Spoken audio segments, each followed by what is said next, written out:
Bonjour à tous, je vous salue chaleureusement.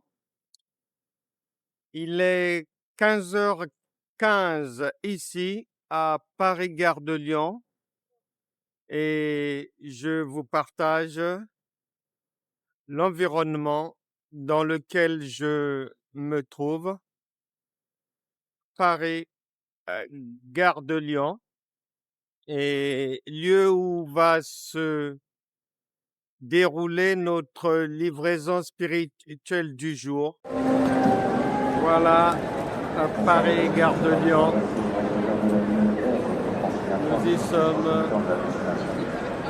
Shalom à tous, ici depuis la Gare de Lyon. Une vue panoramique de l'attente pour les départs en vacances, le va-et-vient estivalier habituel.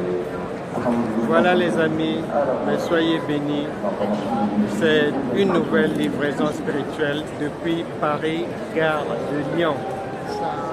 Voilà, une matinée qui commence à Paris.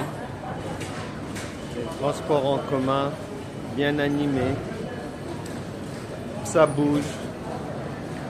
Il y en a qui vont au travail. Il y en a la formation, d'autres allaient passer leur permis de conduire et d'autres allaient en vacances. Voilà. Je vous salue donc de partout où que vous soyez. Soyez bénis, salutations, recevez vraiment mes salutations. Et entrons maintenant dans le vif du sujet de cette livraison spirituelle divine. Bien-aimés dans le Seigneur, il faut savoir que contrairement à ce à quoi nous avions été habitués dans la famille chrétienne, devenir enfant de Dieu ne veut pas dire entrer dans le royaume et demeurer la même personne. Non, ce n'est pas ce que le Créateur a prévu. Pilate a présenté le Seigneur Jésus au peuple en disant « Voici l'homme ». Et Jésus, si tu reconnais qu'il est Dieu, il se prénomme, il s'appelle aussi le Fils de l'homme. Et Dieu a dit dans sa parole qu'il nous a créés à son image. Donc c'est aussi un homme. Maintenant, pour que tu comprennes bien cela, tu dois aller comprendre, tu dois te voir toi-même, te mirer comment se déroule la vie d'un homme pour que tu comprennes ce que veut dire à chaque fois que tu lis dans la parole de Dieu, le Saint-Esprit employait le qualificatif, l'appellation d'homme, fils de l'homme, égal à Dieu, et tel il est, tel nous sommes aussi dans ce monde, vous êtes des dieux. Toutes ces précisions-là, il faut bien les comprendre pour jouir de son héritage et des bienfaits pour lesquels on est devenu enfant de Dieu. Sinon, la vie te passera sous le nez, bien qu'étant dans le Seigneur. Car Dieu n'a pas prévu que quelqu'un demeure la même personne. Et Dieu n'a pas prévu qu'un être humain qui vient au monde reste toute sa vie âgé d'1 an, âgé de 2 mois, âgé de 3 mois, âgé de 5 ans. Non, c'est une évolution. Et cette évolution, l'apôtre Paul dit dans 1 Corinthiens chapitre 13 verset 11 que plus l'humain va grandir, plus facilement il fera les choses et il délaissera en même temps les choses qu'il faisait, ce en quoi il croyait, les raisonnements de l'enfance pour embrasser l'âge adulte qui est l'âge de l'indépendance. Et donc, il faut bien le comprendre. Raison pour laquelle que tu sois brebis, que tu sois païen, apôtre, pasteur, évangéliste, docteur, prophète, prophétesse, diaconesse et autres, je t'invite à aller suivre les cours de Franck Cana, École de la foi révolutionnaire. Le site porte le même nom. Actuellement, nous sommes arrivés en fin de session des cours de la première année. Les devoirs viennent d'être publiés. Quiconque veut valider cette première année fait ses devoirs et les envoie, devoirs traités par moi-même d'une manière confidentielle toujours. Je vous encourage à ne pas rester les mêmes personnes. Le problème de cette vie spirituelle chrétienne des temps actuels, c'est que le Seigneur a dit, mon peuple périt faute de connaissance. Nous n'avons pas de problème avec la prière, tout le monde sait prier. Nous n'avons pas de problème avec le jeûne. Quiconque peut jeûner. Nous n'avons pas de problème avec le chant. N'importe qui peut chanter. Nous n'avons pas de problème avec, soi-disant, faire un sacrifice ou donner ceci, cela. Non, non, non. Tout le monde peut le faire. Le problème, c'est que le Seigneur Jésus, puisque tu dis que tu le suis et tu es son imitateur, il a dit, Luc chapitre 18, verset 8, lorsqu'il va venir dans ta vie, est-ce qu'il va trouver la foi? C'est clair. Luc chapitre 18, verset 8. Lorsque le Fils de l'homme, Dieu, le Saint-Esprit viendra dans ta vie, il va trouver quoi? Est-ce la prière? Est-ce le jeûne? Est-ce le parler en langue? Est-ce le charabia? Est-ce le mensonge? Est-ce uniquement le chant? Il ne parle pas de tout cela. Il parle de la foi. Et je vais te dire, tu peux me croire ou ne pas me croire, Dieu, si même les hommes, lorsqu'ils écrivent leurs lois, ne peuvent jamais se tromper, c'est-à-dire lorsqu'ils mettent dans la loi que quiconque brûle le feu rouge, la loi ne parle pas du feu vert. Elle sait ce qu'elle dit. Rouge, c'est rouge. Rouge, c'est pas vert. Alors, si Dieu dit foi, foi ne veut pas dire jeûne. Foi ne veut pas dire prière, contrairement à ce qu'on avait appris sur la marche chrétienne, à ce que beaucoup pensent, à ce que beaucoup enseignent même. Plusieurs enseignent jusqu'aujourd'hui.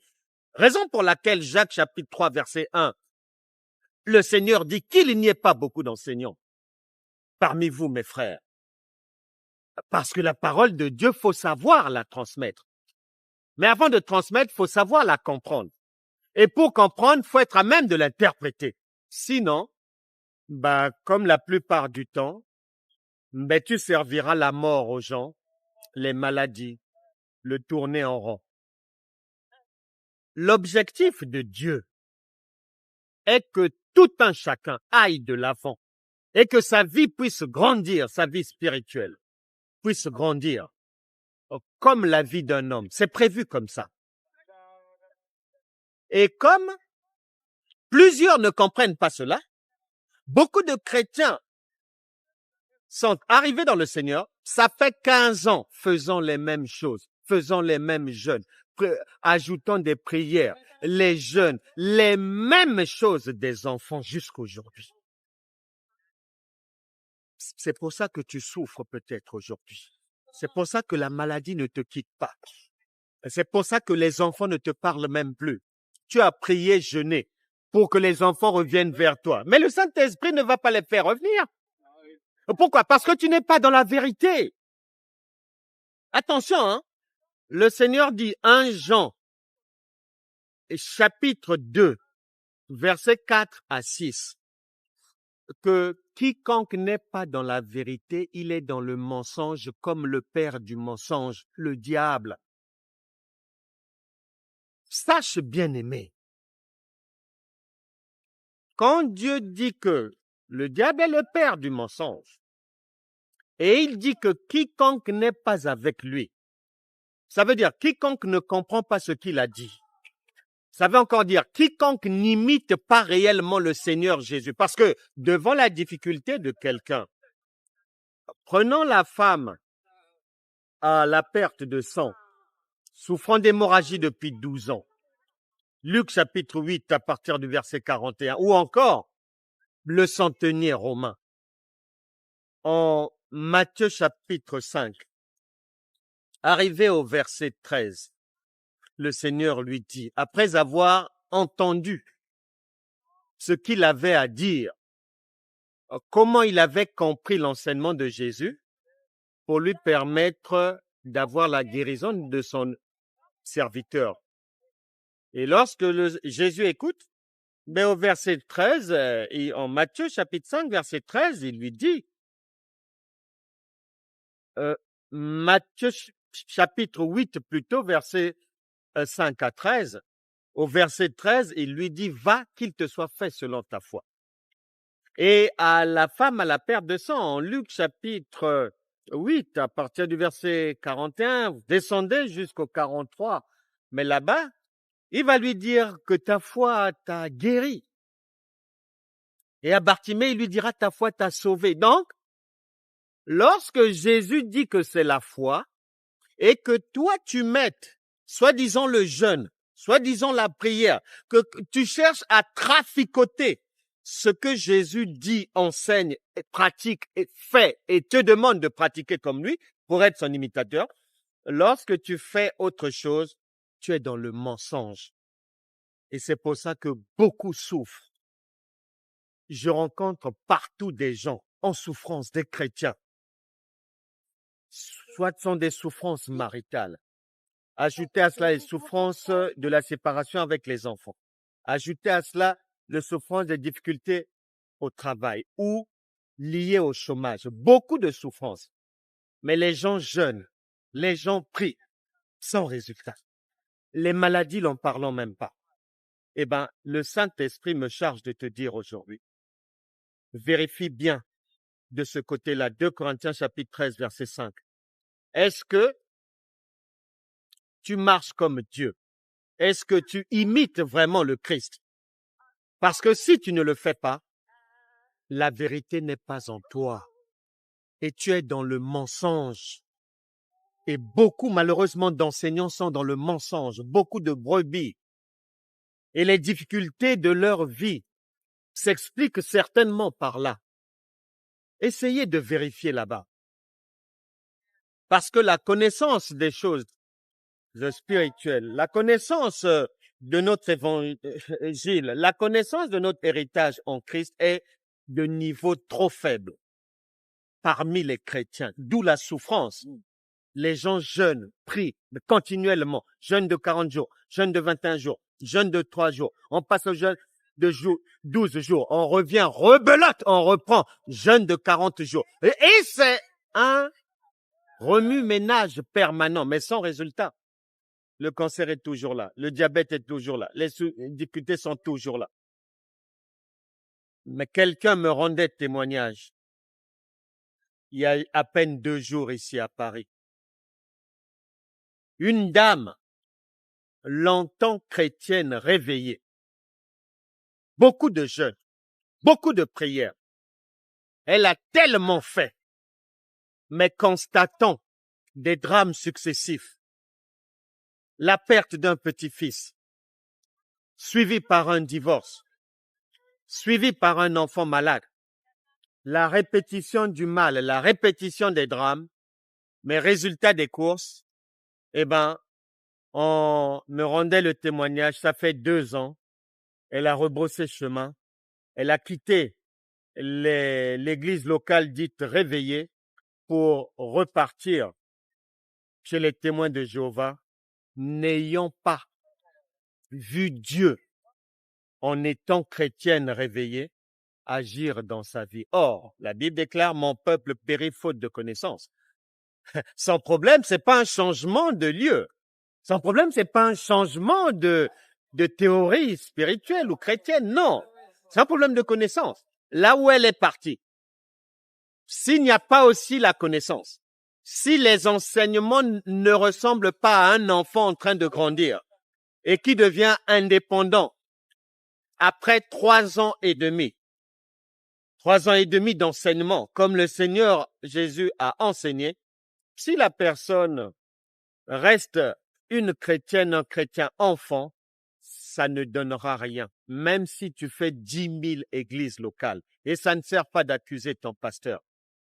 Ça ne sert pas d'accuser une prophétesse qui ne peut que donner que ce qu'elle a. Ainsi, on nous a toujours dit, même la plus belle femme du monde, ne peut que donner que ce qu'elle a. Donc, si c'est le mensonge, elle ne peut que donner que le mensonge. Même si elle croit être dans la vérité. Bien-aimé, retiens à partir d'aujourd'hui, le Saint-Esprit t'interpelle que lorsqu'il dit qu'en lui, il n'y a pas la vérité, il n'y a que le mensonge, cela ne comprend pas ça au premier degré de la connaissance.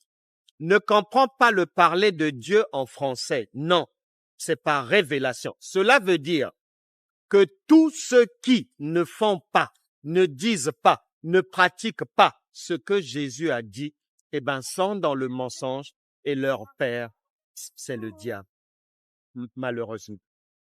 Raison pour laquelle, bien-aimé, au lieu de souffrir, viens suivre, va sur ma chaîne YouTube, Franck Hanna, École de la foi révolutionnaire, une foi qui change, une foi faite pour booster, qui booste la vie, qui change réellement la vie. Une foi qui va permettre à tout un chacun de grandir réellement dans la connaissance. Mais comme un être humain grandit, comme l'a institué le Créateur Dieu. Nous sommes arrivés en fin de session des cours de première année. Il y a les devoirs. Vous pouvez les faire, quiconque. Les cours sont gratuits. Vous validez votre première année par les devoirs et vous les envoyez. Et profitez de ce mois de juillet pour le faire. Car dès le 1er août, nous passons à la vitesse supérieure, à un niveau plus élevé encore, au niveau des cours du niveau deuxième année de Franck Hanna, École de la foi révolutionnaire. Parce que le Seigneur nous a dit, premier niveau, c'est le lait. Deuxième niveau, c'est la nourriture solide. Et troisième année, les points difficiles à comprendre. Entendre qui voudra entendre. Comprenne qui voudra comprendre. Dans ce monde, on dit qu'un conseil d'ami, il est bon à prendre ou à laisser. Et le Seigneur Jésus a dit que celui qui a des oreilles pour entendre, bien-aimé, entende bien. Et Samuel a dit, loin de moi l'idée de vous désorienter, je vous donnerai toujours le bon conseil. Et pour ma part, Franck Hanna, votre serviteur, évangéliste enseignant, je viens de faire ma part. Depuis la gare de Lyon, ici à Paris. Que Dieu vous bénisse, vous et vos familles. Je vous embrasse tous et on se retrouvera très prochainement pour une nouvelle livraison spirituelle avant la reprise des cours. Shalom à vous, shalom à vos enfants, shalom à vos familles. Mais c'était Franck Hanna depuis Paris Centre, exactement à Paris Gare de Lyon. Shalom.